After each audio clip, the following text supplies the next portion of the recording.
আমি বাসায় দুপুরের খাবারে মা এবং চাচার ভাতে মেখে দিয়ে ওদের খেতে বসিয়ে বান্ধবী প্রিয়ার বাসায় চলে এসেছি, যাতে ওই যুক্ত খাবার খেয়ে আমার মা এবং চাচা মারা গেলেও মানুষ আমাকে সন্দেহ না করে। বান্ধবী প্রিয়ার বাসায় দুপুরে খেয়ে আমি এখন প্রিয়ার খাটে হেলান দিয়ে শুয়ে আছি। প্রিয়া আমার পাশে শুয়ে মোবাইল টিপছে, কিন্তু আমার মনের ভেতর অস্থিরতা কাজ করছে। বান্ধবী প্রিয়ার বাসায় আসার আগেই মা এবং চাচা খেতে বসেছিল। আমি প্রিয়ার বাসায় এসে দুপুরে লাঞ্চ করেছি। এর মধ্যে কেটে গেল 2 ঘন্টার অধিক। নিশ্চয়ই এর ভেতর সেই যুক্ত খাবার খেয়ে মা এবং চাচা দুজনেই মরে পড়ে আছে, যা ভাবতে আমার সারা শরীর শিউরে উঠছে। আমি অপেক্ষায় আছি বিকালে অফিস ছুটির পর আমার বাবা যখন বাসায় যাবে তখন ওদের লাশ দেখে কখন আমাকে ফোন করবে, আর আমি বান্ধবী প্রিয়ার বাসা থেকে গিয়ে কেঁদে কেটে বলবো মা এবং চাচা একে অপরকে মেরে ফেলেছে। আমি যখন প্রিয়ার পাশে বসে কথাগুলো ভাবছিলাম তখন প্রিয়া আমার দিকে তাকিয়ে বলল, কিরে তুই চোরের মতো এমন ছটফট করছিস কেন? হঠাৎ করে প্রিয়ার মুখে এমন কথা শুনে আমি চমকে উঠলাম। শুনেছি অপরাধীর অপরাধ করে ধরা পড়ার ভয়ে এমন ছটফট করতে থাকে। আমিও তো মা এবং চাচার ভাতে মিশিয়ে দেওয়ার জন্য জঘন্য অপরাধ করে এসেছি। তাহলে কি সেটা আমার আচরণে প্রিয়া টের পাচ্ছে? আমাকে চুপচাপ প্রিয়ার দিকে তাকিয়ে থাকতে দেখে প্রিয়া আবার বলল, কিরে রেশমি, ভূত দেখার মতো আমার দিকে তাকিয়ে আছিস কেন? ও হ্যাঁ, না কিছু না, আসলে দুপুরে তোদের বাসায় গরুর কালাভুনা খেয়েছি তো, তাই অ্যালার্জি ডিস্টার্ব করছে। এক প্রকার বানিয়ে মিথ্যা একটা সান্ত্বনা প্রিয়াকে দিয়ে দিলাম। প্রিয়াও হয়তো আমার সেই মিথ্যা কথা বিশ্বাস করেছে, তাই সে আবারও মোবাইল টিপছে। আমি আবারও ভাবতে লাগলাম আমার বাসার পরিস্থিতির কথা। না জানি তো ভাতগুলো খেয়ে মা এবং চাচার অবস্থা কি হয়েছে। নিশ্চয়ই ওরা দুজন মারা যাওয়ার সময় অনেক কষ্ট পেয়েছে। মনে হচ্ছে সারা বাসা গড়াগড়ি করতে গিয়ে আমার সব জিনিসপত্র নষ্ট করে ফেলেছে। আমি ঘাড় ঘুরিয়ে ঘড়ির দিকে তাকিয়ে দেখি ঘড়িতে 4:45 বাজছে। নিশ্চয়ই এতক্ষণে বাবা অফিস থেকে চলে এসেছে। তাহলে বাবা আমাকে কল দিচ্ছে না কেন? নাকি বাবা অফিস থেকে এসে মা এবং চাচার লাশ দেখে নিজে অজ্ঞান হয়ে পড়ে আছে? কে জানে। যদি তা নাই বা হবে তাহলে এতক্ষণ আমাকে কল দিচ্ছে না কেন? আমি যখন কথাগুলো ভাবছিলাম এমন সময় হঠাৎ করে আমার মোবাইলটা বেজে উঠলো। মোবাইলটা হাতে নিয়ে দেখি বাবার কল এসেছে। মোবাইলের স্ক্রিনে বাবা লেখাটা দেখে আমি ভয়ে কাঁদতে থাকি। নিশ্চয়ই কলটা রিসিভ করলে বাবা এখন হাউমাউ করে কাঁদতে কাঁদতে বলবে, রেশমি তোর মা মারা গেছে, তোর চাচাও আর পৃথিবীতে বেঁচে নেই, তুই কোথায়, তাড়াতাড়ি আয়। ভয়ে আমার গলাটা শুকিয়ে আসছে, সারা শরীর ধীর ধীর করে কাঁপছে। আমাকে এভাবে কাঁপতে দেখে প্রিয়া বলল, কিরে রেশমি, মোবাইলটার দিকে এভাবে তাকিয়ে আছিস কেন? কে ফোন করেছে? আর তুই এভাবে কাঁপছিস কেন? আমি ভয়ে ভয়ে বললাম, বাবা ফোন করেছে।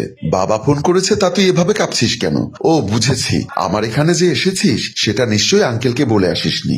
সমস্যা নেই, মোবাইলটা আমাকে দে, আমি রিসিভ করে আঙ্কেলকে বলে দিচ্ছি। বলেই প্রিয়া যখন আমার মোবাইলটা হাতে নিতে চাইলো তখন আমি মোবাইলটা দূরে সরিয়ে বললাম, না না আমি বলছি, কারণ এই মুহূর্তে যদি বাবা কেঁদে কেটে প্রিয়াকে বলে যে বাসায় মা এবং চাচা দুজনেই হত্যা করেছে তখন নিশ্চয়ই প্রিয়া আমাকে কিছুটা হলেও সন্দেহ করতে পারে। তাই আমি মোবাইলটা প্রিয়ার হাতে না দিয়ে আমি নিজেই রিসিভ করে কাঁপতে কাঁপতে কানে দিলাম। কিরে রেশমি, তুই কি আজ বাসায় আসবি না? মায়ের কণ্ঠ শুনে আমি চমকে উঠলাম। মুহূর্তেই জ্বলন্ত আগুন যেন এক ছটকায় নিভে যায়, সে অবস্থা হলো আমার। মা আবার বলল, কি হলো, চুপ করে আছিস কেন?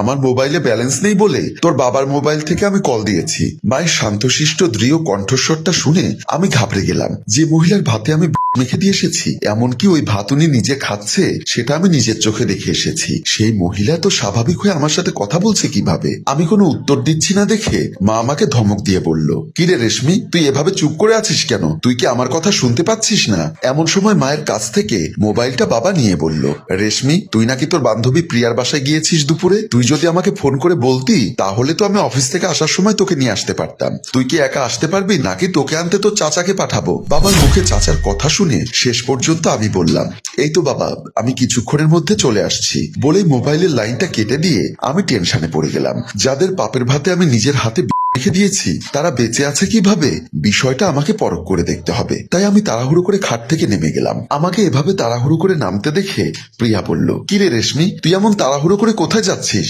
বাসায় যাচ্ছি, কাল কলেজে দেখা হবে। বলেই আমি হনহন করে প্রিয়ার বাসা থেকে বের হয়ে গেলাম। বাসায় এসে দেখি ড্রয়িং রুমে মা, চাচা এবং বাবা তিনজনে বসে চা পান করছে আর কথা বলছে। আমাকে রুমে ঢুকতে দেখে বাবা বলল, আয় মা আয়, তুই যে দুপুরে প্রিয়ার বাসায় গিয়েছিস সেটা আমাকে ফোন করে বললে তো আমি অফিস থেকে আসার সময় তোকে সাথে করে নিয়ে আসতে পারতাম। বাবার কথার উত্তর না দিয়ে আমি মা এবং চাচার দিকে তাকাচ্ছি। দেখলাম ওনারা দুজনেই খুবই উৎফুল্ল। আমি অনেকটা অবাক হয়ে আছি। এতগুলো যাদের খাবারে আমি মিশিয়েছি তারা এতটা সুস্থ কিভাবে? আমাকে চুপ থাকতে দেখে মা আবার বলল, প্রিয়ার মা কি রান্না করেছে? আমি কাপা কাপা গলায় বললাম, গরুর গোস্তের কালা ভুনা, দেশি মুরগির রেজালা এবং সামুদ্রিক কোরাল। আমার কথা শুনে পাশে বসা চাচা বলল, তোর খাবারের আইটেমের নাম শুনে আমার জিভে জল চলে আসলো। সাথে সাথে মা বলল, বাবু তোমার খেতে ইচ্ছে হলে বলো, তোমার দাদাকে বলি আগামী শুক্রবার যেন ওসব নিয়ে আসে। মাকে বরাবরই দেখেছি চাচা যেটা খেতে চায় সেটা তৈরি করে দিতে। দেওয়ার অবশ্যই একটা কারণ, সেটা হচ্ছে চাচার সাথে যে মায়ের সম্পর্ক চলছে। চাচা বলল, ভাবি তুমি আনতে বললেও কি ভাইয়া এতগুলো টাকা খরচ করে ওসব আনবে? সাথে সাথে বাবা একটা মিষ্টি হাসি দিয়ে বলল, আনবো না কেন? আমার তো নিজের কোনো ছেলে নেই, একটা মাত্র মেয়ে। তোকে নিজের ছেলের মতো করে মানুষ করছি, তুই খেতে চাইলে তোর ভাবি বললে অবশ্যই আনবো। বাবার মুখে নিজের ছেলের কথা শুনে আমার আরো বেশি ঘৃণা হচ্ছে চাচা এবং মায়ের দিকে তাকিয়ে, যে বাবা পরম বিশ্বাসে নিজের আপন ছোট ভাইকে ঘরে রেখে সম্পূর্ণ নিজের খরচে ভার্সিটিতে পড়াচ্ছেন, সেই ছোট ভাই চরমভাবে বাবাকে ঠকিয়ে যাচ্ছেন। মা বলল, বাবু খেতে চেয়েছে, তুমি এক কাজ করো, আজ তো আমাদের এলাকায় হাটবার, তুমি এক্ষুনি বাজারে গিয়ে সামুদ্রিক কোরাল, দেশি মুরগি এবং গরুর গোস্ত নিয়ে এসো। বাবা একটা হাসি দিয়ে বলল, যাচ্ছি বাবা যাচ্ছি। সত্যি কথা বলতে তোমাদের দেবর ভাবির মতো এমন মমতাময়ী দেবর ভাবি পাওয়া বর্তমান যুগে বড়ই দুষ্কর। রেশমির মা, তোমার প্রতি আমি অনেক কৃতজ্ঞ। অনেক সংসারে দেখেছি ভাবি তার দেবরকে পছন্দ করে না, কিন্তু তুমি তোমার দেবরকে নিজের আপন ছোট ভাইয়ের চাইতে বেশি ভালোবাসো। যাই, আমি এক্ষুনি বাজারে গিয়ে সবকিছু নিয়ে আসছি। বলেই বাবা হাসতে হাসতে বাজারের উদ্দেশ্যে চলে গেলেন। আমি অবাক হলাম বাবার এমন অন্ধবিশ্বাস দেখে। চাচা মায়ের উদ্দেশ্যে বলল, ভাবি আমি পড়তে বসছি, পারলে আমাকে এক কাপ চা করে দিও। চা নয়, তোমার দুধ খাওয়া দরকার, দুধ খেলে শরীরে শক্তি বাড়ে। তুমি পড়তে যাও, আমি তোমার জন্য এক গ্লাস দুধ গরম করে আনছি। বলেই মা রান্নাঘরের দিকে চলে গেল আর চাচা রিডিং রুমের দিকে চলে গেল। আমি মনে মনে ভাবলাম, ওরা দুজন কেমন মানুষ যাদের পর্যন্ত শেষ করতে পারেনি, নাকি মধ্যে ভেজাল ছিল? বিষয়টা আমাকে পরখ করে দেখা দরকার। বোতলটা চেক করে দেখার জন্য আমি আবার নিজের রুমের দিকে চলে গেলাম। নিজের রুমে এসে খাটের নিচ থেকে বোতলটা আবার বের করলাম। বোতলটা হাতে নিয়ে বোতলের মুখটা খুলে নাকের কাছে নিয়ে এলাম। শুকতেও ভয় লাগছে, যদি ঘ্রাণ মাথায় ঢুকে আমি মারা যাই। তবুও ভয়ে ভয়ে শুকতে লাগলাম। এ কি, এখানে গন্ধের ছিটে ফোটাও নেই, উল্টো কেমন জানি মধুর মধুর গন্ধ লাগছে। তাহলে কি সাকিব সেদিন বোতলে করে মধু এনে আমার সামনে মিথ্যা অভিনয় করেছিল? এটা বোতল সেটা ঠিক আছে, কিন্তু ভেতরটাতে কি তাহলে মধু ছিল? একটু মুখে দিয়ে চেক করা উচিত। হাতের তালুতে একটু করে ঢেলে নিলাম, দেখে মনে হচ্ছে না, জিওবা দিয়ে একটু চেটে দেখা দরকার। কিন্তু ভয় লাগছে, যদি সত্যি সত্যি হয় তাহলে তো যে কোনো মুহূর্তে মরে যেতে পারি।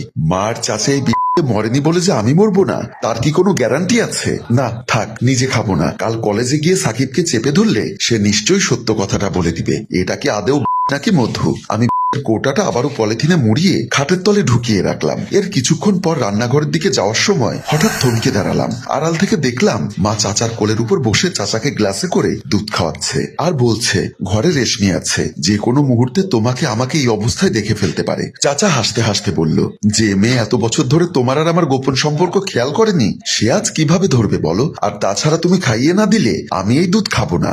মা তখন হাসতে হাসতে বলল, তোমার সবকিছু তো আমাকেই করে দিতে হয়, কদিন পরে বউ আনলে তখন আমাকে ভুলে যাবে। চাচা এবার মাকে কোল থেকে নামিয়ে দিয়ে বলল, আমাকে বিয়ে করানোর কথা আর একবারও মুখে আনবে না। কেন, তুমি কি সারা জীবন বিয়ে করবে না বুঝি? আমি দরজার আড়ালে দাঁড়িয়ে দেবর ভাবির কথাগুলো শুনছিলাম। মায়ের এমন প্রশ্নে চাচা বলল, এই জীবনে আমি আর অন্য মেয়েকে বিয়ে করব না, কারণ যে শান্তি তুমি আমাকে দিচ্ছ সে শান্তি যাকে আমি বিয়ে করব সেও দিতে পারবে না। মা এবার চাচার নাকটা টেনে নিয়ে বলল, তাই বুঝি? আমার ভেতর কি এমন মধু পেয়েছো? মধুর কথা শুনে চাচা এবার বলল, ভাবি দুপুরের ভাত কি তুমি মধু দিয়ে রান্না করেছিলে? কেন, আমার মনে হচ্ছে দুপুরের ভাতে তুমি ইচ্ছা করে মধু মিশিয়েছো, যাতে আমার আরো বেশি চাঙ্গা হয় আর আমি তোমার সাথে ভালো করে পাঙ্গা লড়তে পারি। মা অবাক হয়ে বলল, না না, আমি ভাতে মধু মেশাতে যাবো কেন? নতুন করে তোমার শক্তি আর কি চাঙ্গা করব? এমনিতেই তোমার বাহুতে যে জোর, তাতে আমার সারা শরীর খবর করে ফেলে। তার উপর যদি আমি তোমাকে মধু মিশিয়ে খাওয়াই, তাহলে নিশ্চিত তুমি আমার সবকিছু ভেঙে চুরমার করে ফেলবে। বিশ্বাস করো ভাবি, দুপুরে ভাতগুলো খাবার পর থেকে আমার শক্তি কেমন যেন টকবক টকবক করছে, ইচ্ছা করছে এক্ষুনি তোমাকে নিয়ে শুয়ে পড়ি। সাথে সাথে মা বলল, এখন শুতে হবে না, রাতে তোমার দাদাকে ঘুম পাড়িয়ে তোমার রুমে চলে আসবো। এখন যাই, তুমি বাকি দুধটুকু খেয়ে নিও। বলেই মা ওনার রুমের দিকে চলে গেল। আর আমি দরজার আড়ালে দাঁড়িয়ে মনে মনে ভাবছি, যাদের অতিষ্ঠ হয়ে আমি ভাতে মিশিয়ে দিতে চেয়েছিলাম, ভুল করে পরিবর্তে সেখানে মধু মিশিয়ে ওদের কিয়াকে আরো এক ধাপ এগিয়ে নিয়ে গেলাম। সাকিব, তুই কাল কলেজে আয়, তোর সব কটা চুল আমি ছিঁড়বো। ভাবতে ভাবতে আমি আবারও নিজের রুমের দিকে চলে গেলাম। রাতে মা বাবার সাথে ঘুমিয়েছিল। বাবা সারাদিন অফিসে পরিশ্রম করে, তাই একটু ক্লান্ত শ্রান্ত হয়ে ঘুমোচ্ছে। এর মধ্যেই মা ঘুম থেকে জেগে গিয়ে দেবরের কথা ভেবে শোয়া থেকে উঠে বসে। তারপর বাবা নাকের উপর হাত দিয়ে দেখে বাবা ঘুমিয়েছে কিনা। দেখলো বাবা গভীর ঘুমে মগ্ন। মা এবার ধীরে ধীরে খাট থেকে নামতে লাগলো যাতে বাবার ঘুম না ভাঙে। চুপি চুপি খাট থেকে নেমে খিল দেওয়া দরজা খুলতে গেলেন। দরজার সিটকানি টানতে গিয়ে খটাস করে একটা শব্দ হলো, যে শব্দ আমার রুম পর্যন্ত চলে এসেছে। কিন্তু তবুও বাবার ঘুম ভাঙেনি। আমি তাড়াতাড়ি শোয়া থেকে উঠে বসলাম, কারণ আমার মনে আছে বিকালবেলা চাচাকে মা বলেছিল আজ রাতে বাবাকে ঘুম পাড়িয়ে রেখে চাচার রুমে যাবে। আমার মতো এত বড় একটা মেয়ে হওয়ার পরেও আমার মায়ের চাহিদা শেষ হচ্ছে না। ভাবতেই নিজের প্রতি নিজের ঘৃণা হচ্ছে। এ কেমন মায়ের পেটে আমাকে আল্লাহ জন্ম দিল। শেষ পর্যন্ত আমি মাকে আর চাচাকে হাতে নাতে ধরার জন্য খাট থেকে নেমে দরজা খুলে বাহিরের দিকে তাকালাম। দেখলাম আমার মা পা টিপে টিপে এদিক ওদিক তাকিয়ে চুপি চুপি আমার চাচা রুমের দিকে চলে গেল। মায়ের এমন দুঃসাহস দেখে ভয়ে আমার সারা শরীর কাঁপছে। আমি আরো ভালো করে দেখার জন্য গলাটা বের করে মায়ের গতিবিধি লক্ষ্য করছি। দেখলাম মা সরাসরি চাচার রুমের সামনে গিয়ে দরজায় টোকা দিচ্ছে। একসময় চাচা দরজা খুলে এদিক ওদিক তাকিয়ে মাকে নিয়ে রুমের ভেতরে ঢুকে দরজা লাগিয়ে দিল। আমার মাথায় যেন আকাশ ভেঙে পড়ল। এই মুহূর্তে আমার কি করা উচিত? দিনের বেলায় যেহেতু ওদের ভাতে মিশিয়ে দেওয়ার পরেও ওদের মারতে পারিনি, তাই এবার সিদ্ধান্ত নিলাম বাবাকে ডেকে এনে হাতে নাতে ওদের ধরিয়ে দিব। যেমন ভাবনা তেমন কাজ। সরাসরি মা বাবার রুমের দিকে চলে গেলাম। গিয়ে দেখি বাবা নাক ডেকে ঘুমোচ্ছে। আমি ঘুমন্ত বাবাকে ডাকতে লাগলাম, বাবা, ও বাবা, বাবা ওঠো। মাঝরাতে বাবার ঘুম ভাঙতে বাবা বলল, কিরে মা, এত রাতে কেন ডাকছিস? বাবার এমন প্রশ্নে আমি ঘাবড়ে গেলাম। মেয়ে হিসাবে কিভাবে বলি তোমার বউ তোমার ছোট ভাই রুমে গেছে? এই কথা বলার সাহস আমার ছিল না, তাই বাবাকে বললাম, ছোট চাচা তোমাকে ডাকছে। বাবা চোখ কসলাতে কসলাতে বলল, কেন, কি হয়েছে?